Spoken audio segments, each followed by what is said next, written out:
요즘 남북 화해 또 남북 경제 협력 그것의 일환으로 남북 철도를 연결시키려는 그런 사역을 시작하려고 하죠. 그런데 유엔 경제 제재에 막혀서 아무것도 할 수 없는 그런 상황입니다.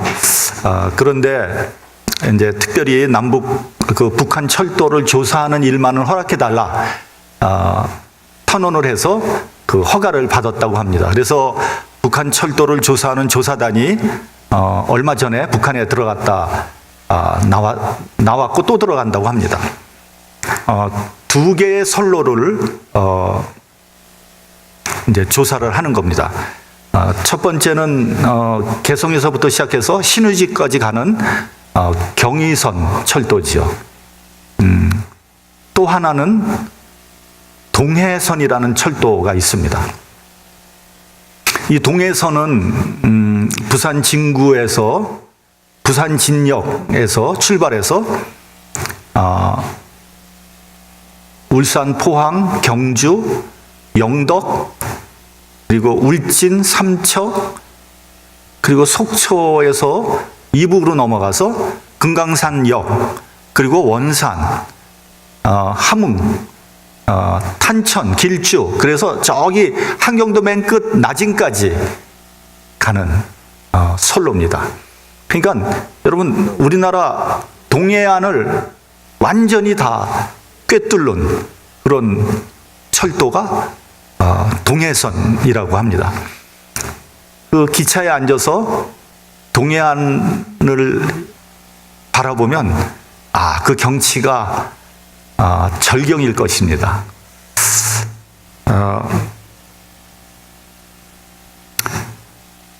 경의선을 타고 가면은 신의지를 넘으면 압록강을 건너게 되죠. 그리고 만주를 통해서 북경으로 갔다가 중국 대륙을 통과하죠.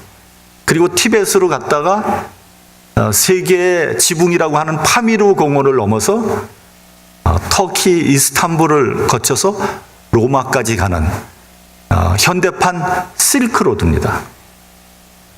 그런가 하면은 동해선은 서울에서 원산까지 경원선이라 그러죠. 그게 연결이 되면서 한경도를 넘어서 두만강을 넘어가면 블라디보스톡을 거쳐서 시베리아를 횡단합니다. 그렇죠? 그래서 모스크바, 그리고 폴란드의 바르샤바, 그리고 독일의 베를린, 네덜란드의 암스테르담, 그리고 도보 해협을 거쳐서 영국 런던까지 들어가는 그런 선로가 될 것입니다. 우리가 언젠가 부산에서 시작해서 여기 런던까지 가는 그런 기차를 탈 수 있을까 생각해 보니까 가슴이 막 뜨거워지는 걸 느끼게 됩니다. 여러분 그 길은 일제시대 때 송기정 선생이 독일 베를린 올림픽에 참가하기 위해서 탔던 기찻길입니다. 그리고 1907년 네덜란드 헤이그에서 무슨 일이 있었죠? 세계 만국 평화회의, 조선의 마지막 국권을 외교권을 회복할 수 있을까 하는 아주 가느다란 희망을 안고 세 사람의 헤이그 특사가 그 열차를 타죠. 누굽니까? 이준 열사, 이상설, 이위종. 그 기차를 타고 네덜란드까지 갔던 그런 기찻길입니다. 당시 기록에 의하면 무려 2달이 걸렸다고 합니다. 2달 동안 암울한 조선의 현실 속에서 그 세 분들은 어떤 생각을 했을까? 그 상상해 보면 가슴이 찡합니다. 특별히 그 동해선이 연결이 되면 앞으로 물류를 실어 나르는 우리나라의 혈맥이 될 것입니다. 그 시베리아의 풍부한 자원이 우리 대한민국으로 들어와서 부산을 통해서 태평양으로 나가게 될 것이고요. 한국에 발달되고 세련된 공산품들이 역시 마찬가지로 시베리아를 통과해서 유럽까지 나가게 될 것입니다. 그렇게 되면 부산은 물류의 중심지, 허브 도시가 될 것이며, 그로 인해서 창출되는 부는 아마 대한민국을 굉장히 풍성하게 만들 것입니다. 근데 문제는 뭐냐면 북한의 철도예요. 북한의 철도는 일제시대 때 나왔던 그 철도 그대로라고 합니다. 특별히 북한은 험준한 산악지형이잖아요. 그러니까 철도는 노후되었고 산세는 험하고요. 그래서 평균 시속 20km밖에 안 난다고 합니다. 20km면요 마라토너들이 뛰는 그런 속도예요. 그러니까 뭐 쉽게 얘기하면 원산에서 낮은 저 끝까지 가려면 며칠이 걸리는 거예요. 그건 이미 철도로서의 기능을 상실한 거죠. 그러니까 북한 철도는 다 뜯어내야 되고 새로 깔아야 되는 거죠.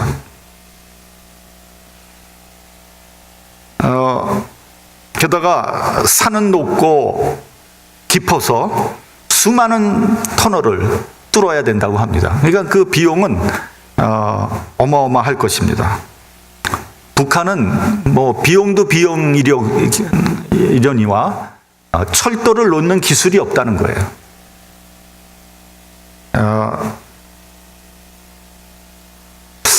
우리 참 믿기 어려운 일인데 철길을 놓기 위해서 쓰는 그 철로 있잖아요. 철로. 그게 아주 강한 강철이어야 되는데 그 강철을 만들 능력이 없다는 거예요. 믿어지지 않는 일입니다. 그러니까 여러분 탱커도 만들고 뭐 온갖 군수품 다 만들고 잠수함까지 만들고 심지어는 ICBM 즉 대륙간 탄도탄까지 만드는 북한이 철로에 쓰는 그 강철을 제대로 못 만든다는 게 여러분 상상이 되는 일입니까? 탈북자들의 말에 의하면 고난의 행군 때 먹을 것이 없으니까 어떻게든지 뭐 훔쳐서라도 뭐 먹을 걸 마련해야 되잖아요. 그래서 그들이 이제 철로를 좀 뽑아서 팔았으면 좋겠는데 이 철로가 너무 무거우니까 철로에 박혀있는 철도 못을 뽑아서 팔았다는 거예요. 그 못을 뽑아서 그걸 중국으로 갖고 가면 중국에서 그렇게 인기가 있었다는 거예요. 왜 그러냐면 그건 일제시대 때 만든 철로 못으로 아주 질이 좋은 강철이었다는 거죠. 그러니까 일본이 그 당시에 그렇게 발달된 거죠. 그러니까 철도 못이 빠진지도 모르고 기차가 막 가다가 탈선되는 얘들이 비일비재했다는 거예요. 오늘 설교의 제목은 주의 길을 예비하라입니다. 길은 중요합니다. 그렇죠? 여러분 아무리 가까운데도 길이 없으면 못 가는 거예요. 그렇죠? 근데 아무리 먼 곳이라 그래도 길만 잘 뚫려져 있으면 뭐 가는데 전혀 지장이 없습니다. 여러분 미국의 고속도로 한번 달려보십시오. 기가 막힙니다. 정말 길이 너무 잘 뚫려 있는 거예요. 근데 저는 휴가 때만 되면은 그 고속도로를 타는 그런 아주 그 기쁨에 젖어 있습니다. 그냥 너무 잘 돼 있는 거 있죠. 어디든지 갈 수 있습니다. 제가 어렸을 때만 해도 한국은 길이 제대로 돼 있질 않았어요. 여러분 길을 옛날에 뭐라 그랬습니까? 길을 신장로라 그랬잖아요. 신장로. 근데 오늘 우리 일부 예배 때 젊은 사람들 물어봤더니 모르더라고요. 신장로가 뭔지를 몰라요. 그러니까 그 말의 뜻은 새로 만든 길이란 뜻 아닙니까? 신장로 얼마나 정겨운 얘기입니까? 그렇죠? 저희 외갓집이 경기도 여주에 있었습니다. 지금 아마 가면 한 1시간도 안 걸릴 거예요, 여주. 근데 그 당시에 시외버스를 타면 한 4-5시간 걸렸던 것 같아요. 서울을 빠져나가 교회로 나가면 전부 비포장 도로였잖아요, 옛날에. 그럼 덜커덩거리면서 몇 시간을 가는데 막 속이 울렁거려서 제가 어렸을 적에 여러 번 토했던 그런 기억이 납니다. 저희 친가는 경상북도 하회라는 데인데 그곳을 가려면은 그 당시에 중앙선밖에 없었어요. 근데 그때 완행밖에 없었던 것 같아요. 완행을 타고 가서 한 열 몇 시간 간 것 같아요. 그리고 안동에서 내리면 또 옛날에 승합버스라고 있잖아요. 승합버스. 이제 그걸 타면은 한 시간 또 덜덜거리면서 가야지 하회에 도착을 했습니다. 여러분, 안동을 가려면요, 문경세제라는 고개를 넘어야 됩니다. 문경세제가 또 다른 이름이 있어요. 그 무슨 이름인지 아세요? 문경세제를 옛날에 조령이라고 해서 조령. 그 조령이란 건 뭐냐면 날아가는 새도 쉬어간다 그래서 세조자를 써서 조령이라고 했습니다. 그만큼 그게 백두대간인데 그만큼 산세가 험한 거예요.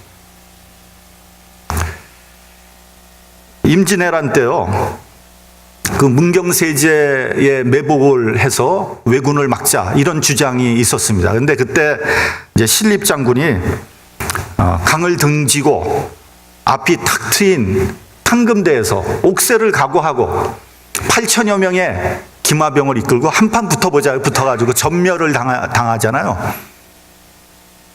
조총의 능력을 몰랐던 거죠. 무지했던 거죠. 그래서 왜군들은요, 그 문경세제를 넘고 아무런 저항도 받지 않고 한양으로 들어왔다는 거 아니에요? 그냥 바로. 예. 우리 본문 1절을 한번 같이 봉독을 하겠습니다. 본문 1절. 자, 시작. 디베리오 가이사가 위에 있은지 15해 곧 본디오 빌라도가 유대의 총독으로 헤롯이 갈릴리의 분봉왕으로 그 동생 빌립이 이두레와 드라고닛 지방의 분봉왕으로 루사니아가 아빌레레의 분봉왕으로 예수께서 이 땅에 오셨습니다. 진리의 빛으로 이 땅에 오셨습니다. 그러니까 우리에게 새로운 차원의 소망을 주신 겁니다. 역사의 새로운 장이 열렸습니다. 그런데 이 역사는 지극히 조용하고 심지어는 미미해서 아무도 관심도 갖지 않는 베들레헴의 말구유에서 시작됐습니다. 말구유에서 아기가 태어난 거예요. 메시아가 이 땅에 오신 겁니다. 이것은 전혀 새로운 차원의 구원의 역사가 이루어진 것입니다. 막강한 권세와 재력과 군사력으로 구원을 이루는 것이 아니라 가장 낮고 겸손하게, 어찌 보면 무력해 보이는 사랑의 능력으로 구원을 이루게 된 것입니다. 그 당시에는 로마 시대였습니다. 여러분, 여태까지 역사상 나타난 그런 국가 중에 가장 강한 국가 중에 하나라는 로마입니다. 소위 팍스 로마라고 하지 않습니까? 막강한 군사력으로 세계 평화를 유지하고 있었습니다. 힘으로 지켜지는 평화입니다. 로마에 대항하는 그 어떤 세력도 용서하지 않았습니다. 철저히 응징하고 굴복시켰습니다. 그래서 전 세계는 마치 쥐죽은 듯 조용한 거예요. 어느 누가 감히 로마에 대항하는 세력은 없었습니다. 그것은 반대로 얘기하면 식민지에 사는 백성들에게는 고통과 피와 눈물을 의미하는 그런 것입니다. 특별히 제왕적이었던 유대민족은 잔인하게 그리고 철저하게 핍박당했습니다. 우리가 본문 1절, 2절을 보면 로마가 어떻게 유대 나라를 다스렸는지를 잘 보여주고 있습니다. 첫째는 뭐냐면 분봉왕입니다. 여기 보면 우리가 여러 분봉왕이 나오잖아요. 로마는 그 다스리는 지역을 여러 군데로 나눠서 거기에 허수아비 분봉왕을 세운 거예요. 그리고 그들끼리 충성 경쟁을 시키는 겁니다.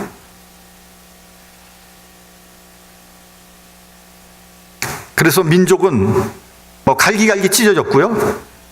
부당한 일을 당해도 저항할 힘이 없는 거예요. 왜요? 하나로 힘을 모을 수가 없는 거예요. 다 찢어버린 거예요. 둘째는 대제사장의 권한을 축소시켰습니다.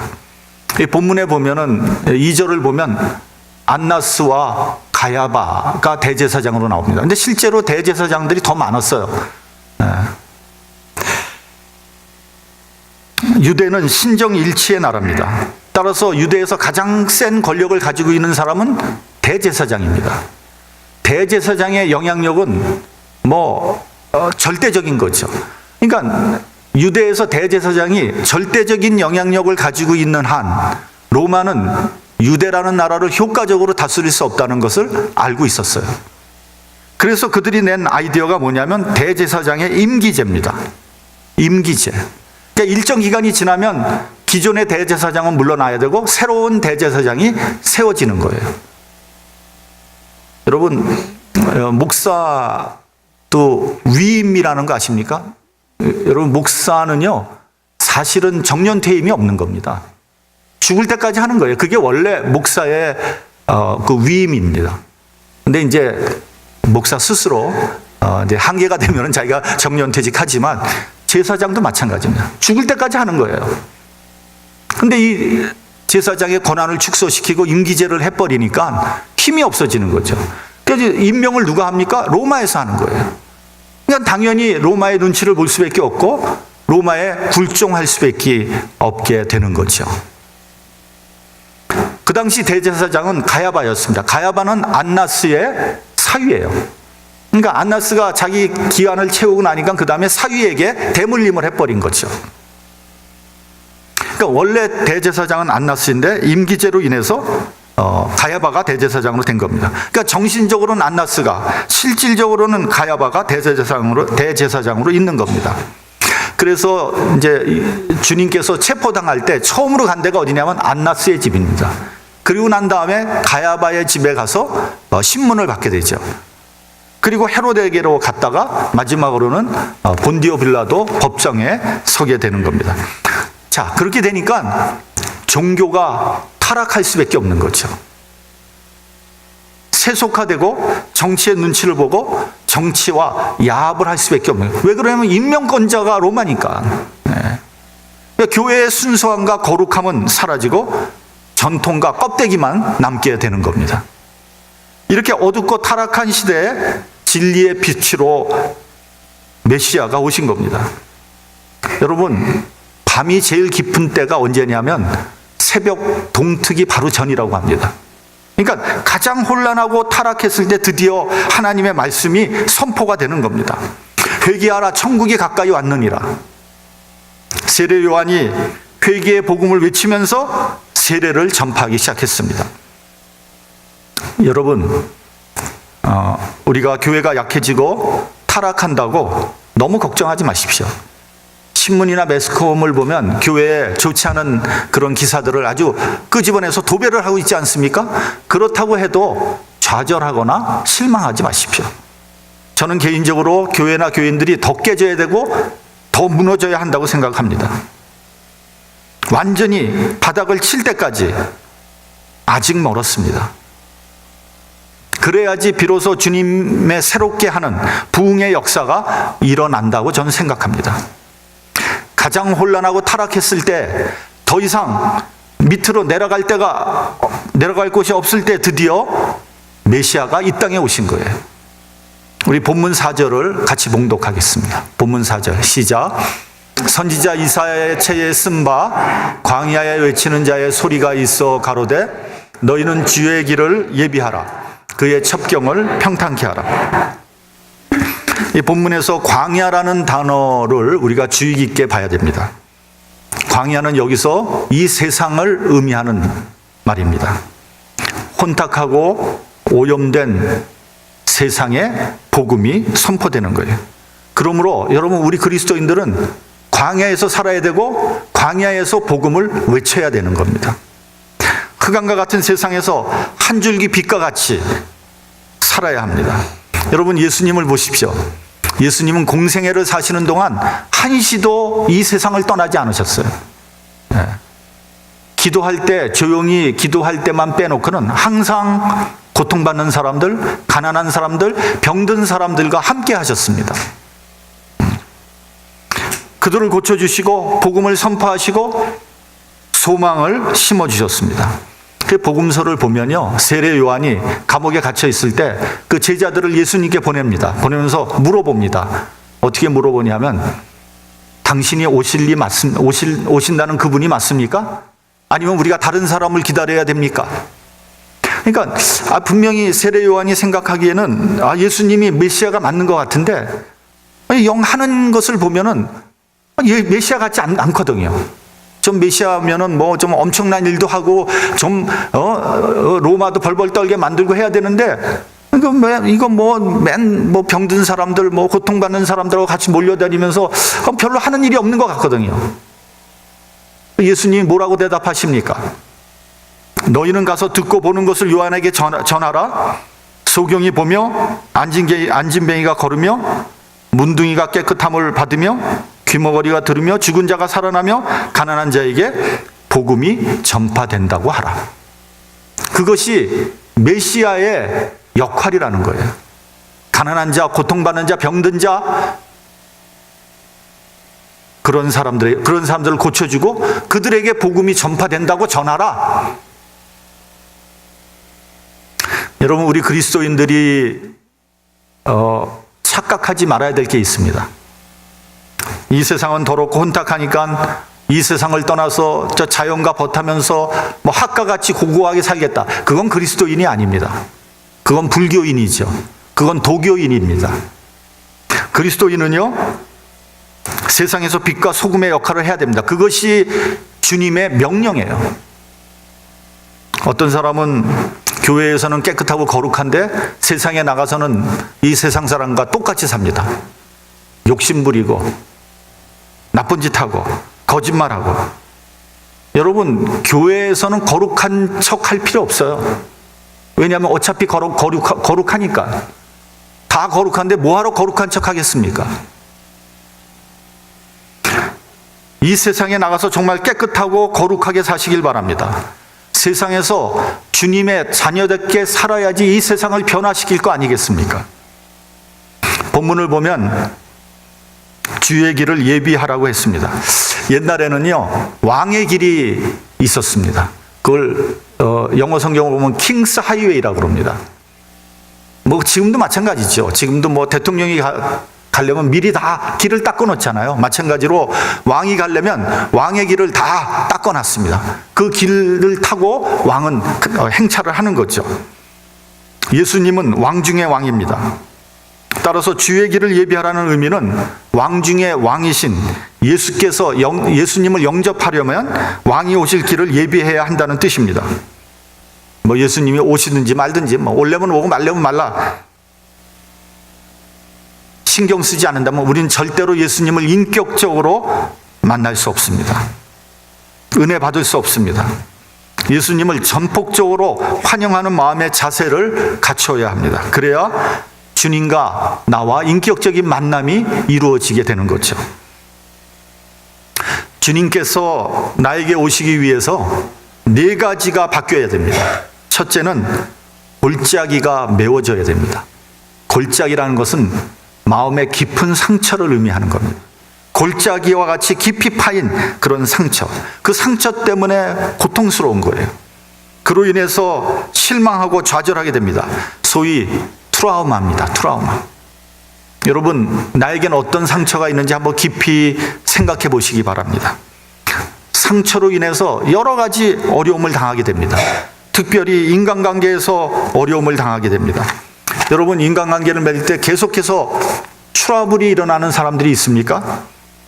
그건 그분에게 상처가 있다는 뜻입니다. 근데 그런 사람들은 늘 하는 말이 뭐냐면, 나는 올바른데 다른 사람들이 나를 괴롭힌다 그러죠. 자신의 문제를 보지 못하고 자꾸만 남의 잘못으로 돌리게 되면 문제는 해결되지 않고요, 상황은 더 나쁘게 되는 겁니다. 사실 트라우마가 있으면요, 전문적인 치료를 받는 것이 바람직합니다. 그렇지 않으면 마음의 평안을 얻기도 어렵고요, 주님의 은혜도 받기 어렵습니다. 둘째로, 산이 낮아져야 됩니다. 산은 자기 교만이에요. 여러분, 이 세상에 자랑 없는 사람 없고요, 따지고 보면 교만하지 않은 사람이 없습니다. 그 교만이 무너져야 됩니다. 교만이 깨지지 않고는 주님을 영접할 수 없습니다. 성경을 보면 예수님께 은혜를 받은 사람들은 대부분 무식하고 가난하고 병든 자들이에요. 왜냐하면 그들은 교만하지 않았기 때문입니다. 반대로 그 당시에 상류층에 있었던 사람들, 기득권층 사람들은 대부분 예수를 배척했습니다. 나사렛에서 무슨 선한 것이 날 수 있겠는가? 그러니까 나사렛과 같은 그런 아주 시골 깡촌에서 어떻게 메시아가 나올 수 있겠느냐? 그건 불가능한 일이다. 이런 거 아니겠습니까? 과거에 미국에 그 이민을 오면요, 대부분 다 교회에 가서 신앙생활을 했습니다. 뭐 여러 가지 이유가 있을 겁니다. 근데 저는 아주 중요한 이유가 있다고 저는 생각합니다. 그 이유 중에 하나가 뭐냐면요, 모든 사람이 다 하향 평준화가 됐기 때문에 그렇습니다. 한국에서 뭐 좋은 대학 나와 보니 누가 알아줍니까? 한국에서 내가 뭐 한 자리 했다, 아무도 관심이 없어요. 그래서 다 같이 공장에서 일했고요, 다 세탁소에서 일했고요, 다 옷가게에서 일한 거예요. 바닥에서부터 시작했습니다. 모든 교만이 깨지고 낮아진 겁니다. 주님께서 오실 수 있는 길이 열린 거죠. 여러분, 어느 교회에서 이제 제법 큰 교회입니다. 목사님을 청빙했어요. 무려 100여 명이 응모를 했다고 합니다. 이제 청빙위원회에서 서류 심사를 하는데 박사학위 받은 사람만 빼놓고 나머지 다 떨어뜨렸어. 근데 한 10여 명이 남았다는 거예요. 박사학위 받은 사람이. 그 중에 이제 제일 좋은 사람을 담임 목사로 택했습니다. 그러니까 우리 교회는 박사 목사님이 담임 목사라는 거죠. 근데 나중에 이 목사님이 얼마나 말썽을 부렸는지, 얼마나 문제를 많이 일으켰는지 모릅니다. 그들이 하는 말이 박사 좋아했다가 망했다, 그런 소리를 제가 들은 적이 있습니다. 여러분, 소정의 과정을 마치면 되는 거지 꼭 박사가 돼야지 목회를 잘하는 겁니까? 그것이 바로 교만이거든요. 그게 교만입니다. 또 목회학 박사라는 것도 있습니다. 저는 개인적으로 목회를 10년 이상 하면은 다 목회학 박사다, 전 그렇게 생각합니다. 그거예요. 바로 목회학 박사라는 건 자기가 목회한 것을 생각하고 연구해서 그걸 적어가지고 논문으로 내면 박사학위 주는 거예요. 그게 목회학 박사입니다. 그런 면에서 이제 저도 목회학 박사입니다. 앞으로 저를 박사로 좀 불러주시기 바랍니다.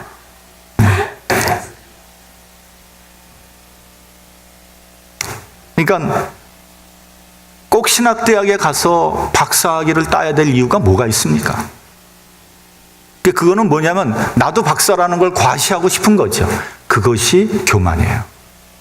그런 교만이 깨지지 않고서는 우리가 인격적으로 주님을 받아들일 수 없다는 거예요. 주님께서 나와 함께 하지 않는 거예요. 셋째로, 굽은 것이 곧아져야 돼요. 이 굽은 것이란 건 왜곡되고 삐뚤어진 마음을 의미하는 겁니다. 이렇게 보면 매사에 부정적인 사람들이 있습니다. 부정적인 사람과는 같이 일하기 어렵습니다. 매사에 안 된다고 하는데 무슨 일을 할 수 있겠습니까? 근데 여러분, 그리스도인은 도전하는 사람들입니다. 파이어니어 정신이 바로 그리스도인의 정신입니다. 여러분, 도전이라는 게 뭡니까? 힘들고 어려운 일에 도전하는 거 아닙니까? 아니, 쉽고 간단한 일 뭐하러 도전하겠습니까? 그러니까 한 번 해서 안 되면 두 번 하는 거고요, 두 번 해서 안 되면 세 번 하는 거고요, 계속 하는 거예요. 우리 그리스도인들은요, 부정적이면 안 됩니다.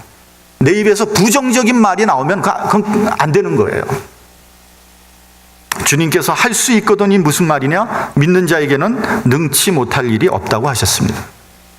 왜곡되고 부정적인 마음이 변하지 않으면 주님을 영접할 수 없습니다.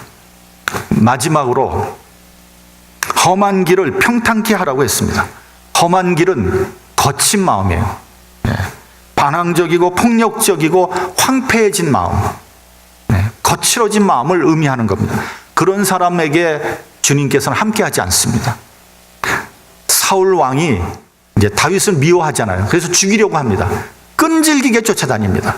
심지어는 다윗을 도와줬던 제사장들을, 노베 제사장들을 몰살시켜 버리지 않습니까? 그러니까 사울의 마음이 거칠고 황폐해졌어요. 그 후로부터는 사울과 하나님이 영적인 교감이 이루어지지 않습니다. 그 사무엘상 28장을 보면요, 사울이 블레셋의 군사를 보고 두려웠어요. 가슴이 떨렸습니다. 그래서 하나님 앞에 나와서 물어봅니다. 근데 하나님은 꿈으로도 우림으로도 선지자로도 대답하지 않으셨다. 이렇게 되어 있어요. 그래서 사울이 찾아간 사람이 누굽니까?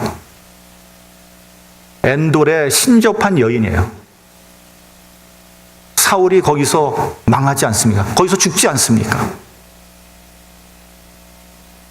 여러분, 거친 마음이 평탄케 되기 전에는 예수께서 내 마음에 임재할 수 없습니다. 여러분의 마음가짐은 어떻습니까? 깊은 골은 메어져야 하고요, 높아진 교만은 깨지고 낮아져야 합니다. 왜곡된 마음은 바로 펴져야 하고요, 거칠어진 마음은 부드럽고 따뜻하게 변해야 됩니다. 그래야 주의 길이 예비되는 거예요. 왕 중의 왕이신 예수께서 그 길을 통해서 우리 심령 가운데 임하게 되는 겁니다. 성탄절은 내 심령에 예수께서 임하시는 날입니다. 내 심령이 마국간과 같이 낮아져서 시온의 대로가 시원하게 뚫리는 저와 여러분이 되시기를 주님의 이름으로 축원합니다. 기도하겠습니다.